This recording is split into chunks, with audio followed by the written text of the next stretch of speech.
back to the Victorian matters, if you're going to give Tim Pallas a pass for that debt that he's run up, do you give the former coalition government a pass for the debt that it ran up during COVID times?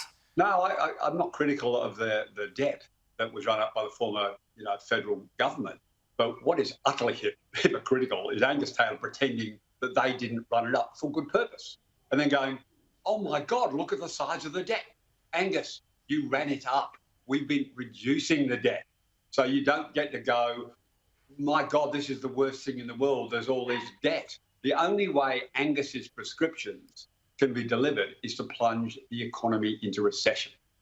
And that's actually what the Liberal Party want. They want interest rates to stay high. They want government to cut spending massively so the economy goes into recession and they can go, oh my God, the Labor government terrible. What Jim Chalmers is doing is trying to get the balance right between keeping the economy actually growing and bringing down the deficits and bringing down debt and taking pressure off interest rates. But isn't the record spending, though, isn't that what is keeping or helping to keep interest rates high, therefore punishing mortgage holders for longer than they need to? Look, the Reserve Bank and Angus Taylor both want the same thing. They want to solve the interest problem by putting the Australian economy into recession.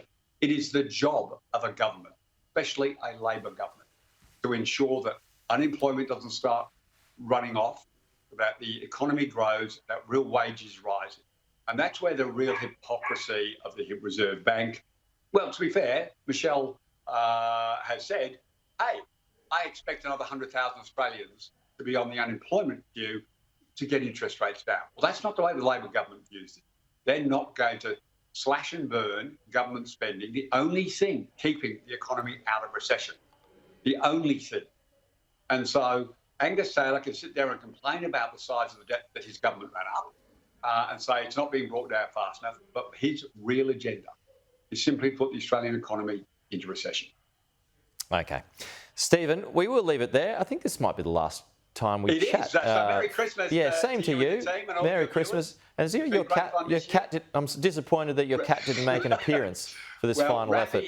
Rafi is just behind the Christmas tree on his little perch where he sits. You can't quite see him, but just behind that Christmas tree, the cat is asleep. He's been fed this morning, and so he's, memo to yourself, always feed Rafi before I do the show. Yeah. Well, I look forward to talking you through the break anyway when we exchange results. But anyway, thanks again, Stephen. I always enjoy talking to you.